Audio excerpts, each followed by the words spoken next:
Hopefully we won't get a bunch of thunder on the recording. But Hopefully. it'll be fine. And then tomorrow, when I see people that I make small talk with, they'll be like, oh, it rained last night. Yeah, we really needed it. Because that's what you say every time it rains. It's so true. We really needed it. Yeah, we really needed it. I don't want to talk about the weather. Ever? Usually not, unless it's like impacting things. Right. Like if I'm just out in the rain and I'm like, oh, it's raining. We all know. Yeah. I don't want to talk about the weather or how you got to somewhere. Like if you're saying, oh, well, I was going to take 149th, but it was blocked off. I don't care. I don't care. You didn't care about my trip to work this morning and what buses I took? You got there. I got there. Knowing the exact route does not change your story. No, So I got don't there need to know. and I got home. So That's what you need. ta-da. You did it. Yep. And then we can move on. So first, No. We are going to start our podcast. And what's our podcast called? I love this. You should too. Oh, I like that. I'm going to throw it to you forever. That sounds good.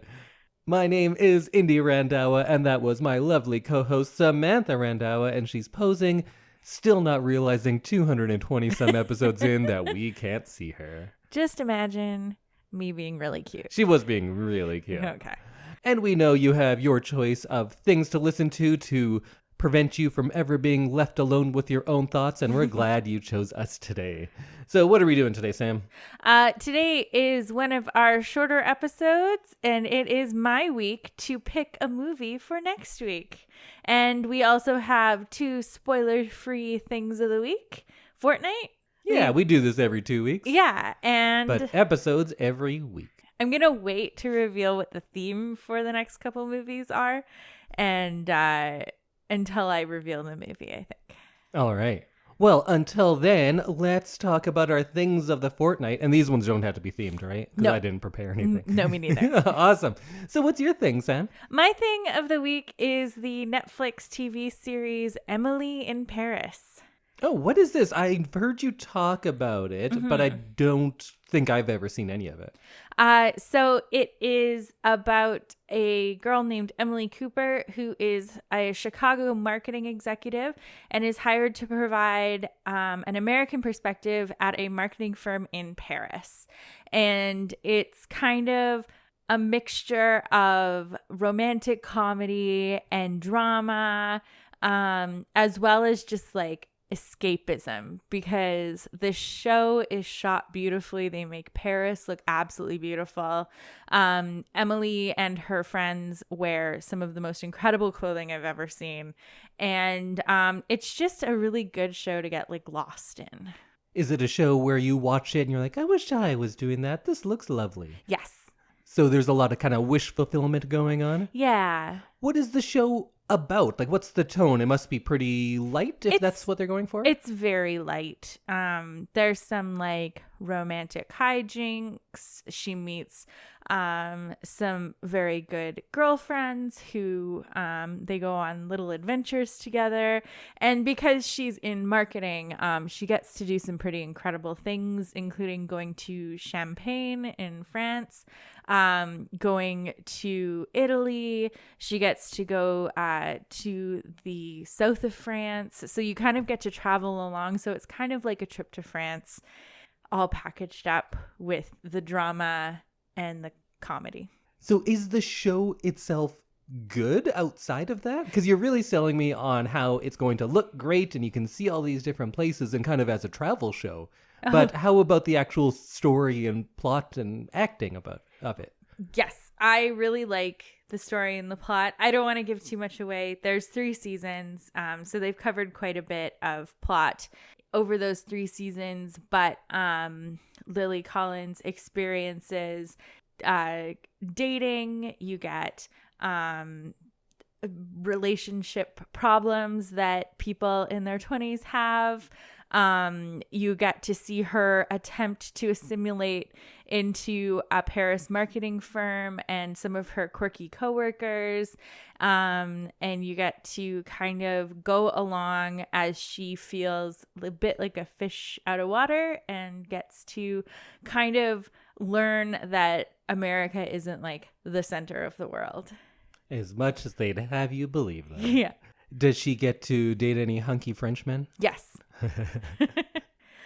I think every time you said Emily in Paris, I was thinking of a very different show, which I don't think actually exists. Or maybe I was just creating a live version of Madeline. I thought it was like a little young girl. schoolgirl who goes on adventures in Paris. No, she's a 20-something American from Chicago. So check out Emily in Paris if you are looking for a little romantic comedy drama escapism. And Netflix, if you haven't already done so, I think a live TV show of Madeline. I think so. I'd watch that. I'd totally that seems watch more that. fun to me. Yeah. Do you think I would like Emily in Paris, or would I be like, it's just much more rich people doing rich people things? Yeah, I think that's what you'd think. Okay. I'm glad that we know that, though. But my mom and I watched it last year. She hadn't seen any of it, and we watched it while we were on a girls' trip, and it was like the perfect thing to watch for us. It was great. So I just don't think it's going to be your thing. So next time you're having a glass of wine with your best bud, watch some Emily in Paris? Yeah. All right. So, Indy, what's your thing of the fortnight? Well, I think keeping in not this week's theme, but just the theme of our podcast, it's appropriately disparate from yours. So my thing of the week are the collected works of author John Steinbeck. Oh, perfect. Yep.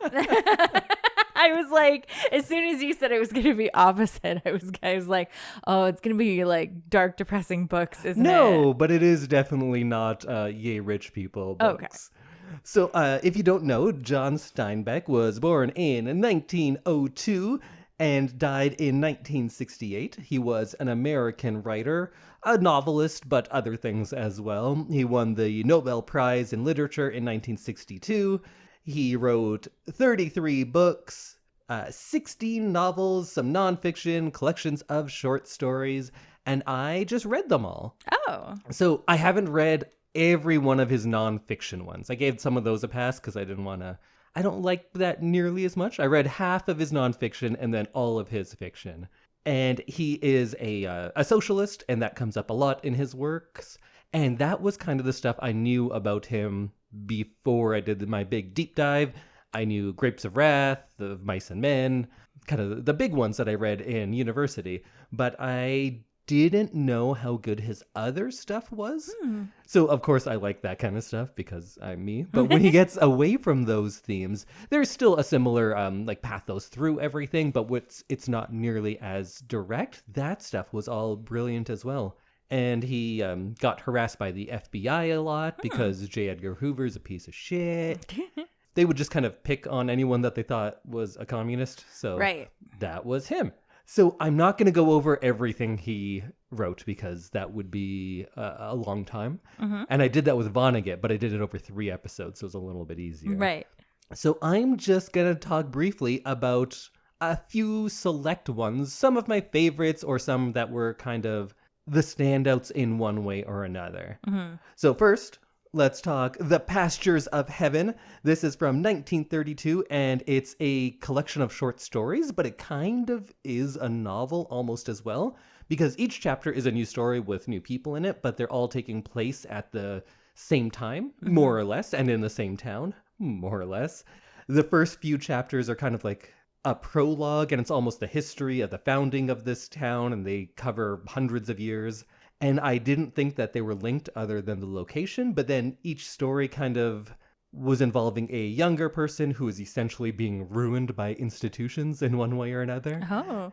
And it had these child characters in a bunch of them, but they were all so different. But what they had in common was what they excelled at was not what society demanded of them, and they're kind of crushed into a mold in one way or another.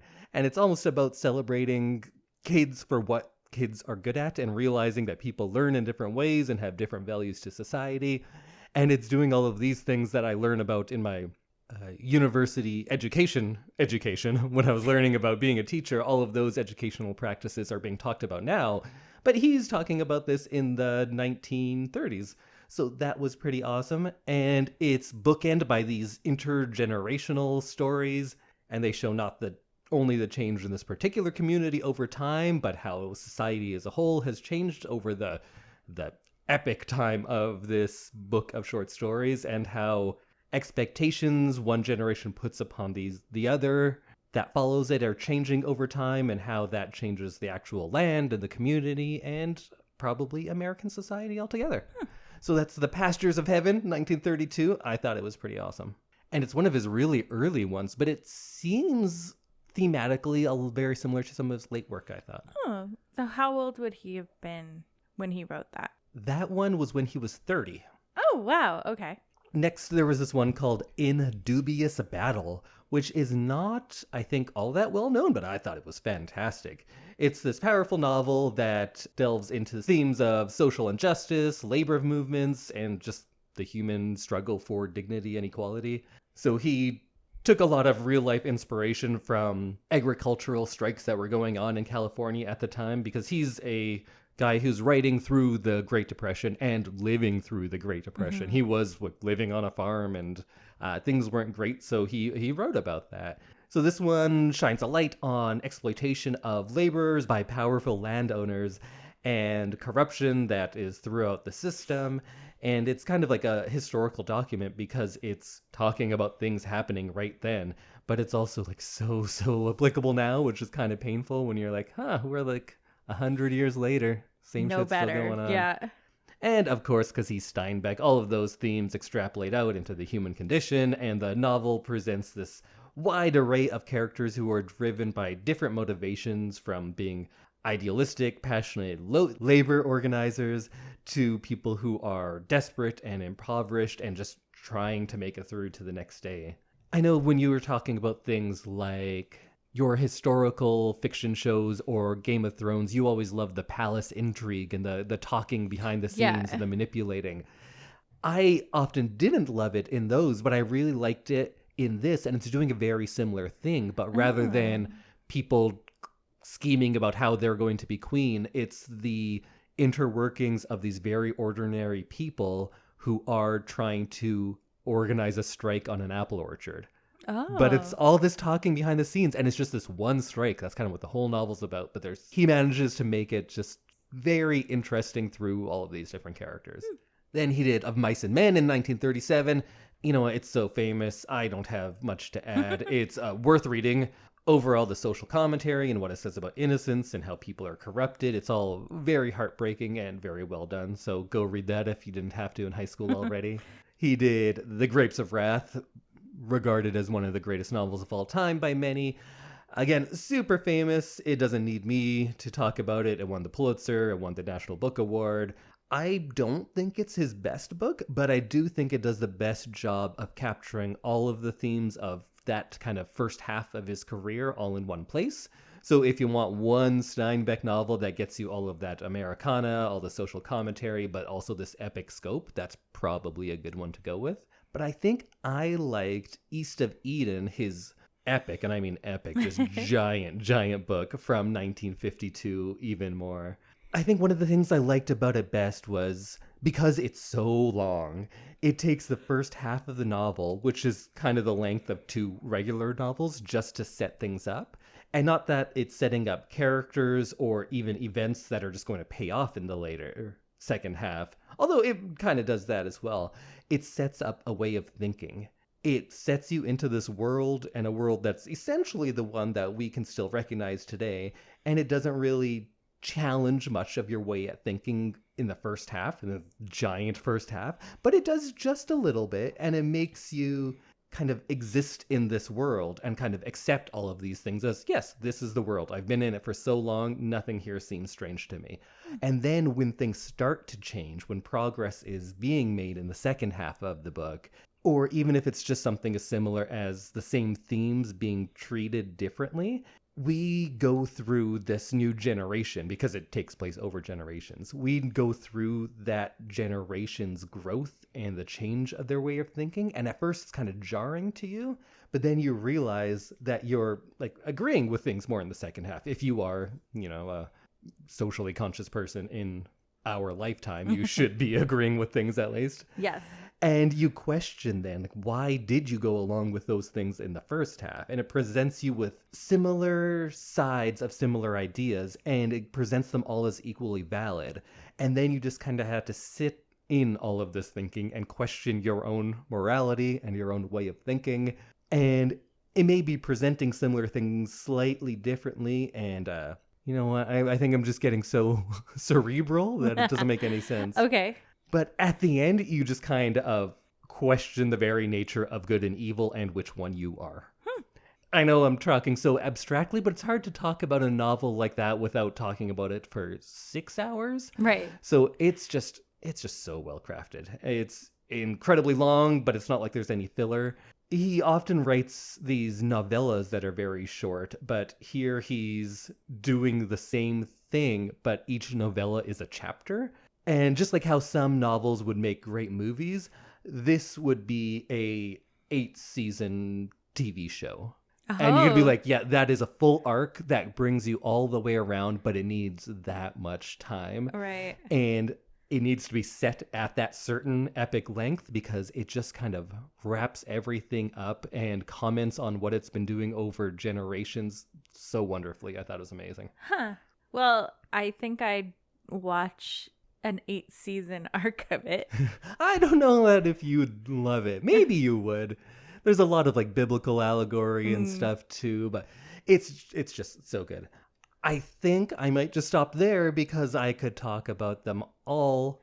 I did like every single novel of his that I read, even some of his nonfiction. I think Travels with Charlie was my favorite, and that's just him getting in this kind of big camper truck thing he made with his poodle Charlie and traveling across America and just his observations about America. Because at a certain point in his career, he's like, I write about America, but when was the last time I saw every state? So he goes and does that. That was a good nonfiction one, but all of his fiction was so good. There's one thing I'd love to read of his, but they will not release it. When he was quite young in 1930, he wrote a mystery werewolf novel. Oh. And it got rejected and was never published. And they have it, but they won't publish it because they said, well, he never published it, so he must not have wanted to. And I just want to read his werewolf book so much. Yeah, that sounds interesting. I love Steinbeck. I love werewolves. I think it'd be great. Okay. I hope it's like a socialist werewolf. Socialist werewolf. But yeah, go read all 30-some books of John Steinbeck's. Come on, what else are you doing? Yeah, what else do you do with your time? Yeah, you could watch 3 seasons of Emily in Paris and read 30 books by John Steinbeck. It sounds like some of them you might need the Emily in Paris to like bring you back up. No, you just want to live in this world. Okay. It's not inherently depressing. He talks a lot about inequality, but I think he's largely optimistic. He is kind of going through things and thinking like, yeah, but we're the generation that's going to change it. Right. It seems that way. Some are very depressing, sure, but I think overall, if you could describe it that way, I would say that he is optimistic about a lot of things. And it's just sad now because we realize that no, those things didn't change. So that's kind of a bummer, but he didn't mean it to be. So go read them all. Go to the library, why not? Pick them all up. All right, well, are we ready to hear about what we're watching next? And do we get to know what the theme is? We do. Are you ready? I guess. Like, what do I have to really do to get ready? True. I just sit here and listen at this point. True. So because it's summer, because it's either about to be August or is August, I decided that we were going to go with another kind of summery theme and go with a aquatic theme. Oh, so many good options. Many good options. I'm already thinking of what my pick could be. It felt like without extending, because I did consider just extending the summer theme for another like 2 weeks. Well, you could argue that my pick last week also fits aquatic theme. Very aquatic. All that yeah. murder on the water. Exactly. So I thought aquatic was a good way to kind of round out the summer. And we are going to do something a little bit different this week and do a We Love This, You Should Too episode. Oh, so you know I love what your pick is. I do. Okay, well now I'm excited. So you may want to go get your boat and your chicken Oh, shit, And I know you're what it Huck. is. Yep. And we're going to watch the 2016 animated film Moana. I am Moana! So I feel like this is one where we don't really need to like give a preamble. This is one that we enjoy. It evokes feelings of being on vacation in a hot place. And so I thought it was a good thing to bring forward in the summer. Absolutely. I'm in for it. Do you want to give a pitch? Because we kind of assume that most of our North American listeners are familiar with Moana, but maybe not everyone is. So, Moana is about an adventurous teenager who sets sail on a daring mission to save her people. During her journey, Moana meets the once mighty demigod Maui, who guides her on her quest to become a master wayfinder. Together, they sail across the open ocean in an action-packed voyage, encountering enormous monsters and finding out what's important to them. And if you're not familiar, this is a Disney animated film. Yes, it is. So it is available on Disney+. It was written, all of the music was written by Lin-Manuel Miranda, and it has a completely singable soundtrack from start to finish. Yes, it does. A little background information. Samantha wants to listen to Disney soundtracks all the time. All the time. I do like music. I like the Disney music. Maybe with all of my picks about, German Expressionism and Steinbeck, you might think like, oh, Indy doesn't like Disney stuff. I do. I love it. I know all the words to Moana, but I can't listen to it every day. No. It would drive me crazy. That's too much for me. Indy gets songs stuck in his head really easily. And severely? Yes. It'll be in there for weeks. To the point of madness. Yeah, I will go mad. That's absolutely true. So I made a stipulation that we can listen to Disney soundtracks on vacations. Yes. So road trips, even if it's just going on a 2-hour drive to the next city over, the next town over. Like we're a small town. That's when I will go with the Disney soundtracks, and Moana is definitely one of my higher ranked ones. I think it may even be like top 3 for me now. Yeah, it is. I think it's like 3 or 4 for just straight soundtracks. Yeah. I love it. It's a party in a soundtrack. It immediately makes you happy. I think this soundtrack definitely reminds me of all-inclusive resorts because we would often listen to it when we were like showering and getting changed for dinner. And that was like prime Moana time. So join us next week when we discuss the Disney film Moana. And you too can be Moana. I am Moana. Bye, everyone. Bye.